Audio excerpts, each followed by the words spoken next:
नमस्कार, स्वागत है आप सभी का। मैं हूं आपके साथ विद्यासागर।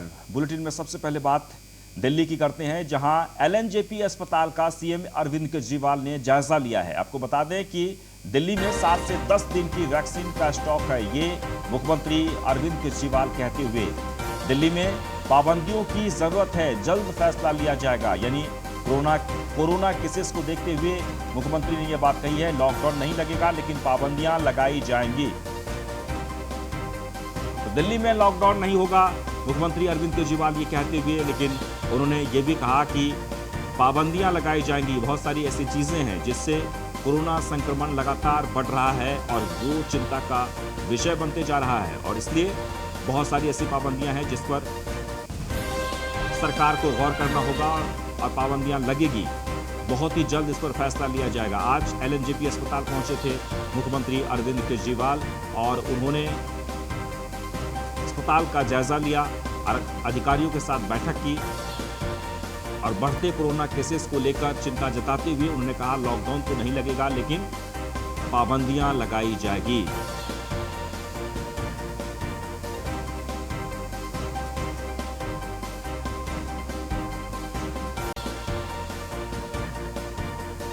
तो एक बार आपको फिर से बता दें कि दिल्ली की स्थिति भी लगातार बेकाबू होते जा रही है। कोरोना को लेकर लगातार केसेस बढ़ते जा रहे हैं और ऐसे में एलएनजेपी अस्पताल पहुंचे थे आज मुख्यमंत्री अरविंद केजरीवाल और उन्होंने कहा कि 7 से 10 दिनों की वैक्सीन अभी है, यानी कि स्टॉक में है। वैक्सीनेशन का कार्य लगातार जारी है। इसके अलावा उन्होंने कहा कि लॉकडाउन नहीं लगेगा दिल्ली में, लेकिन कुछ पाबंदियां लगाई जाएंगी जिस पर आज ही सरकार की तरफ से फैसला लिया जाएगा, यानी कि बहुत जल्द फैसला लिया जाएगा। सभी अधिकारियों के साथ, खासकर डॉक्टर्स के साथ उनकी बातचीत हुई है, बैठक हुई और अस्पताल में क्या दिक्कत है उस पर भी समीक्षा की गई। वैक्सीनेशन सेंटर खोलने के नियम, हमें बड़े स्तर के ऊपर वैक्सीनेशन सेंटर खोलने की इजाज़त दी जाए तो हम 2 से 3 महीने के अंदर पूरी दिल्ली को वैक्सीनेट कर सकते हैं। और वैक्सीनेशन अगर हो जाएगी तो कोरोना की जो सीरियसनेस है वो खत्म हो जाएगी। कोरोना तो हमारी पर क्या अभी कोई वैक्सीन की अभी किल्लत है, क्या कमी है दिल्ली में? हमारे पास 7 से 10 दिन की वैक्सीन है और बहुत स्ट्रॉन्ग कंडीशंस हैं। 45 साल से कम को लगा नहीं सकते हैं। ये सब कंडीशन इस टाइम मुझे लगता है हटाने सर बेड और वेंटिलेटर बहुत बड़े स्तर के ऊपर वैक्सीनेशन ड्राइव करने के सर बेड और वेंटिलेटर की वो सब अभी हम कंफर्टेबल सर अभी एक्सपर्ट से आपकी बात हो रही होगी, क्या लग रहा है क्योंकि लास्ट पीक को टच कर रहा है जो अभी हालात कहाँ तक जा सकते हैं और क्या तैयारी आ रही है? हम अपने दिल्ली के एक्सपर्ट से भी टच में हैं, केंद्रीय एक्सपर्ट से भी कल डीडीएमए की मीटिंग में उनसे भी बात हुई। इस बारे में भी कोई भी कुछ भी कहने की स्थिति में नहीं है कि ये इसकी पीक कहाँ तक जाएगी। हम तो इतना ही कर सकते हैं कि अपने आप को इसके लिए तैयार कर सकते हैं। उन तैयारियों में किसी तरह वह केजरीवाल सरकार ने कोरोना को काबू करने के लिए कमर कस ली है और इससे निपटने के लिए नवंबर 2020 जैसी तैयारियां की जा रही हैं।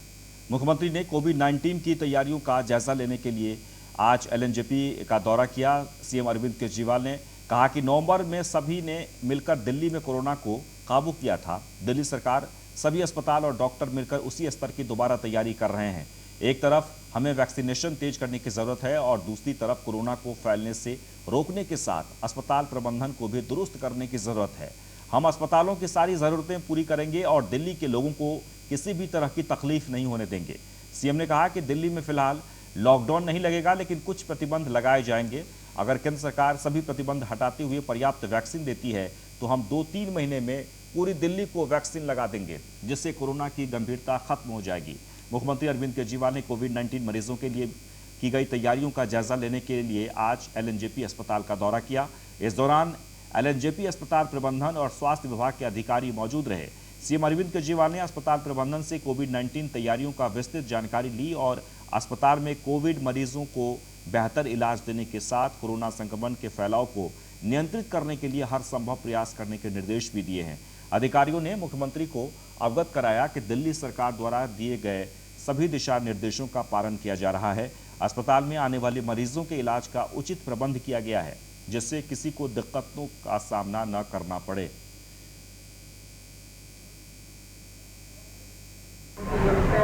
लेकिन हॉस्पिटल मैनेजमेंट को भी दुरुस्त करने की ज़रूरत है।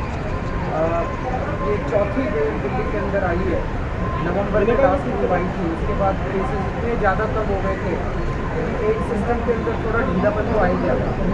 तो आज मैं पिछले कुछ दिनों से भी रिव्यू ले रहा हूँ और आज एलएनजेपी हॉस्पिटल का सारा सिस्टम वापस देखा तो हम वापस जो नवंबर में हमारी तैयारी थी और नवंबर की डेट को दिल्ली में सभी डॉक्टर्स ने, नर्सेज ने, सबने मिलकर बहुत अच्छे से उसको डील किया था, उसी लेवल की तैयारी को वापस दिल्ली सरकार और सारे हॉस्पिटल और डॉक्टर्स मिलकर वो कर रहे हैं।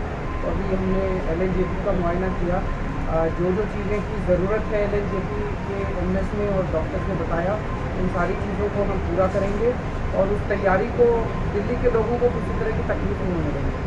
भगवान ना करे कोई बीमार हो, लेकिन अगर कोई बीमार होता है और उसको पहुँचाने की जरूरत है, हमारी पूरी कोशिश होगी कि उसे अच्छे से अच्छी हॉस्पिटल में व्यवस्था। देश में तेजी से बढ़ रहे कोरोना महामारी की दूसरी लहर के बीच इसकी रोकथाम को लेकर राजनीतिक पार्टियों में श्रेय लेने की होड़ भी मच गई है। राज्यों को प्रधानमंत्री मोदी की तरफ से होम आइसोलेशन को अपनाने की सलाह को आम आदमी पार्टी ने अपना मॉडल बताया है। साथ ही बीजेपी कांग्रेस पर केजरीवाल मॉडल को चुनावी राज्यों में अपनाने का आरोप भी लगाया। मुख्यमंत्रियों के साथ में कोरोना अपडेट पर रिव्यू कर रहे थे और वहां उन्होंने होम आइसोलेशन को कोरोना के खिलाफ लड़ाई में सबसे बड़ा हथियार बताया। उन्होंने कहा कि होम आइसोलेशन ही कोरोना से लड़ने में, कोरोना की मैनेजमेंट में सबसे कारगर हथियार साबित हुआ है अभी तक। तो आज खुशी है कि दिल्ली के इस प्रयोग को प्रधानमंत्री जी भी मान रहे हैं कि यही एक तरीका है जिससे हम कोरोना के बढ़ते मरीजों से लड़ सकते हैं।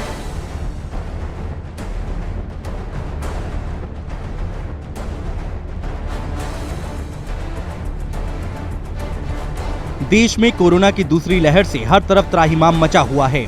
हर रोज कोरोना मरीजों की बढ़ती संख्या से लोगों को डर लगने लगा है। हर पल बढ़ते आंकड़े ने केंद्र सरकार से लेकर राज्य सरकारों की भी नींद उड़ा दी है।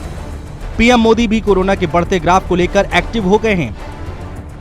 गुरुवार को पीएम मोदी ने देश के सभी राज्यों और केंद्र शासित प्रदेशों के मुख्यमंत्रियों के साथ बैठक की, जिसमें पीएम मोदी ने मुख्यमंत्रियों को छोटे छोटे उपाय करने को कहा।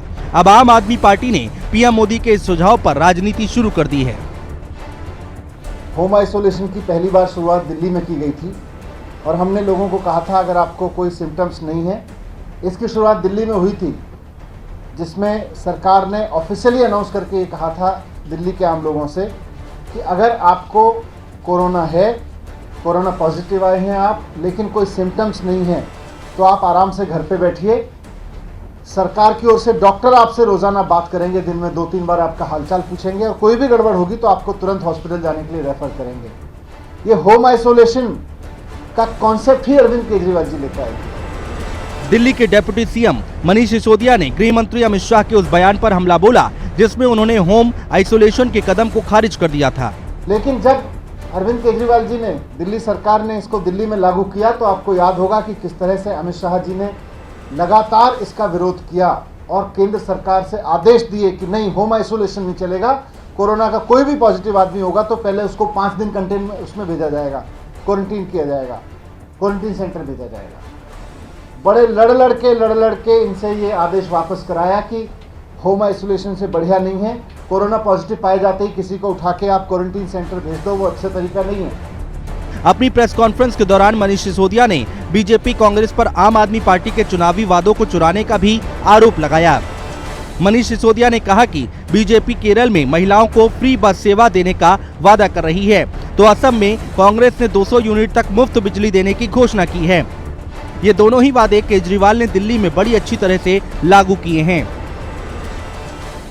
पब्लिक ट्रांसपोर्ट जब हमने दिल्ली में फ्री किया था महिलाओं के लिए तो खूब बीजेपी ने शोर मचाया था, इन बीजेपी वालों ने मजाक भी बनाया था, खूब तोहमत भी दी थी और सेंट्रल गवर्नमेंट ने इसको रोकने की पूरी कोशिश की थी कि किस तरह से इसको रोका जाए।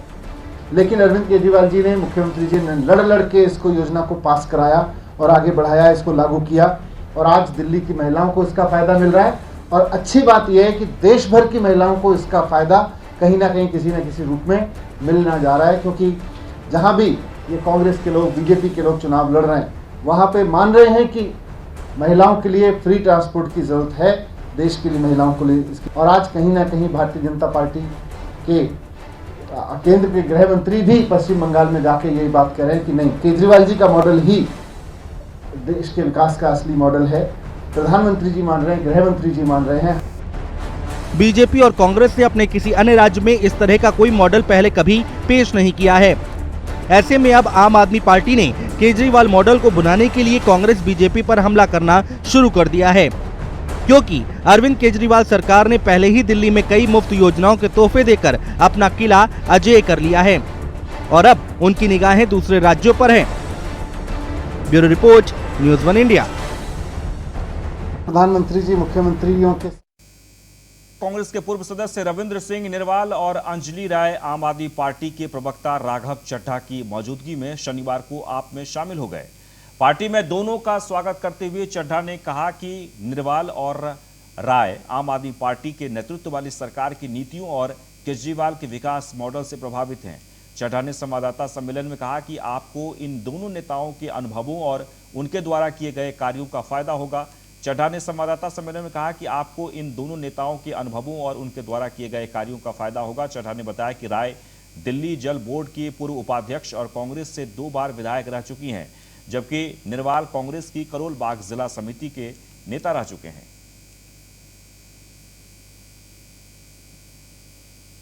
स्वतंत्रता सेनानियों के परिवार से आती हूँ। मेरे दादा, मेरे पिता दोनों ही स्वतंत्रता सेनानी थे और मेरे पिता ने मुझे ये कहा था कि प्रभु भक्ति से भी बड़ी चीज होती है देशभक्ति, क्योंकि जब आप प्रभु से भक्ति करते हैं तो या तो कुछ दुनियावी चीजें मानते हैं या मोक्ष की कामना करते हैं, लेकिन जब आप देशभक्ति करते हैं तो उसमें सिर्फ देने का सोचते हैं। इसलिए देशभक्ति जो है वो सबसे उत्तम है और यही सोचकर मैं राजनीति में मैंने प्रवेश किया। जबकि मैं पहले न्यूज़ रीडर थी, दूरदर्शन में काफ़ी साल रही और मुझे पहला चुनाव मैंने मदन लाल खुराना जी के अगेंस्ट लड़ा था जब वो मुख्यमंत्री बनने जा रहे थे और पार्टी ने मुझे कहा कि आप इलेक्शन लड़िए। मैं थोड़ी सी हिचकिचा रही थी, लेकिन मेरे पिता ने कहा कि नहीं, समाज सेवा का मौका मिलेगा, हार भी जाओगी तो कोई बात नहीं, तुम्हें इलेक्शन लड़ना चाहिए। और मेरा राजनीति में प्रवेश हुआ। वो इलेक्शन में हारी, लेकिन उसके बाद मैंने 10 साल लगातार पहाड़गंज क्षेत्र से मैं MLA रही और उसके बाद वो सीट फिर डिलिमिटेशन में खत्म हो गई और उसके बाद जो चुनाव में फिर मोतीनगर लड़ी, वहां से मैंने वह दिल्ली के मोतीनगर विधानसभा के सुदर्शन पार्क में एक ट्यूबवेल का उद्घाटन किया गया। विधायक शिवचरण गोयल ने कहा कि यहाँ की जनता को काफ़ी समय से पानी की दिक्कत थी, जिसके बाद यहाँ के लोगों ने बताया कि हमें काफ़ी समय से पानी के लिए दिक्कत हो रही है, जिसके बाद यहाँ पर एक पानी की ट्यूबवेल लगाया गया है और आज इसका उद्घाटन किया गया।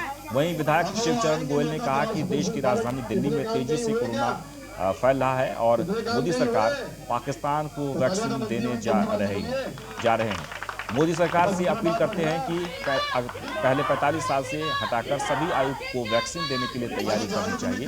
हमारे देश में यूथ रोज काम करने के लिए निकलता है, यूथ को समस्या का सामना करना पड़ता है, इसलिए सभी वैक्सीन जल्द से जल्द शुरू करनी चाहिए। पहले अपने देश के लोगों को वैक्सीन दे देना चाहिए, इसके बाद पाकिस्तान को।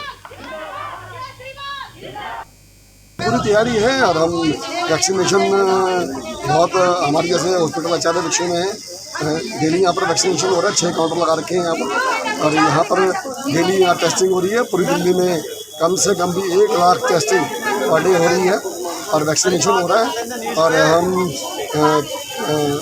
केंद्र सरकार से गुहार लगा रहे हैं कि अभी जो वैक्सीनेशन आपने 45 साल से ऊपर के लिए खुला हुआ है, ये वैक्सीनेशन सभी के लिए खोल देना चाहिए, ताकि क्योंकि जैसे केसेस बढ़ रहे हैं तो हमारे यूथ जो सड़कों पे निकलते हैं काम करने के लिए, उनको एक रोज़ इस तरह की परेशानी का सामना करना पड़ता है। उसको देखते हुए यूथ के लिए जल्द से जल्द वैक्सीन उपलब्ध कराएं। वहीं दिल्ली के रोहिणी जिले में एक ही दिन में 2 महिलाओं की हत्याओं की खबर से रोहिणी पुलिस में हड़कंप मच गया है। सुबह रोहिणी सेक्टर 26 में मुन्नी नाम की एक महिला की उसके ही घर में चाकुओं से गोदकर हत्या कर दी गई। रोहिणी जिला पुलिस इस मामले की जांच कर रही थी कि वहीं एक और खबर बुधविहार से आई। इस खबर में पुलिस के होश उड़ा दिए। यहाँ एक महिला को दिन दहाड़े 20 सड़क पर चाकू से गोदकर मार डाला। हैरत की बात है कि इस महिला को एक शख्स सड़क पर चाकू से गोद रहा था, लेकिन क्या मजाल कि कोई सामने आ जाए। कुछ लोगों ने हिम्मत जुटाकर उसे रोकने की कोशिश की थी, लेकिन उसने उन्हें डराकर भगा दिया।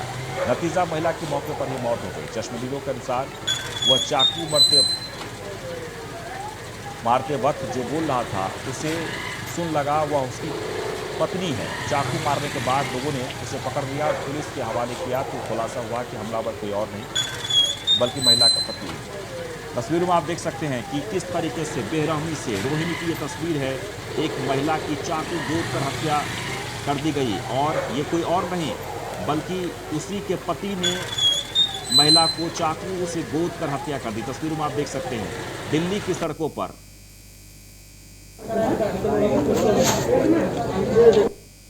मुझे पता नहीं, कहते हैं मियाँ बीवी हैं। मैं खाना खा रहा था और यहाँ आके उसको चक्कू मारने लगे। मैं छुटवाने गया तो मेरे से भी चक्कू का धमकी दी। सामने चावल वाला 2 बार आया, उसको भी चक्कू से आके अंदर कर दिया। बाकी मुझे पूरी बार तक मुझे नहीं पता क्या कहानी है क्या नहीं। कितने चाकू मारे होंगे? मेरे अंदाजा 10 से ऊपर मारे, 10 से भी ज़्यादा मारे। नहीं, यहाँ होश में थी। तो कौन है पता लगा? वो महिला कौन है, पहचान? हम नहीं जानते जी कौन है, ना उसके घर वाले को जानते हैं। उसको यहाँ पर कभी नहीं देखा। वो क्या जिसने चाकू मारा वो कौन था? महिला का कुछ ये पता लग पाया आपको? वो कह रहा था मैं मेरी घरवाली को कह रहा 4 महीने से है जी, गलत काम करती है इसलिए मैं मार रहा हूँ। मेरा बच्चा मार दिया इसने। दोपहर को दिल्ली के विजय विहार थाना इलाके के बुद्ध विहार में उस वक्त सनसनी मच गई जब सरेआम दिन दहाड़े सड़क पर एक युवक ने एक महिला को चाकू से बुरी तरह से गोद डाला। मैं आपको बताऊं कि यही वो मौका है जहाँ देख सकते हैं यहाँ पर पानी अभी फिलहाल पड़ा हुआ और इससे पहले यहाँ पर जो ब्लड पड़ा हुआ था और महिला को यहीं पर जो है सरेआम चाकू से गोदा गया। और सबसे बड़ी हैरानी की बात रही कि जिस वक्त जो युवक महिला को चाकू से गोद रहा था, लोग वीडियो तो ज़रूर बनाए थे लेकिन रोहिणी सेक्टर 16 में मामूली कहासुनी को लेकर 2 लोगों को गोली मार दी गई है, जिसमें एक युवक की मौत हो गई है जबकि दूसरा जिंदगी और मौत के बीच झूल रहा है।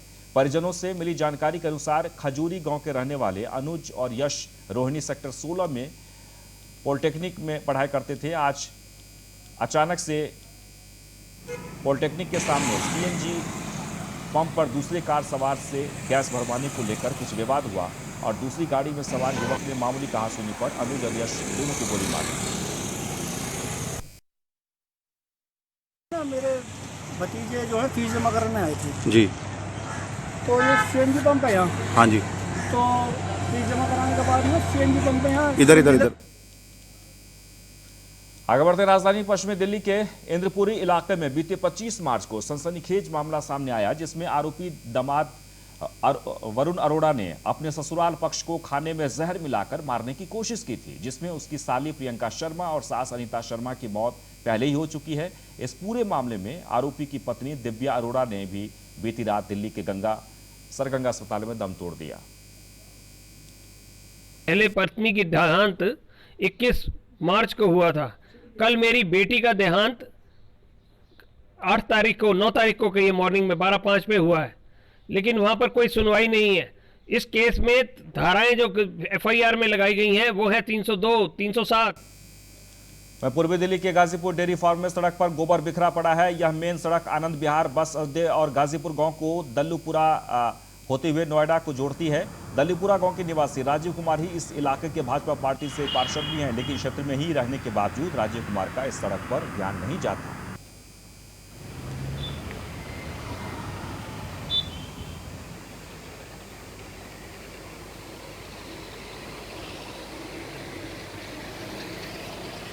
एक बार आपको फिर से बता दें, तस्वीरों में आप देख सकते हैं गाजीपुर की ये तस्वीर है।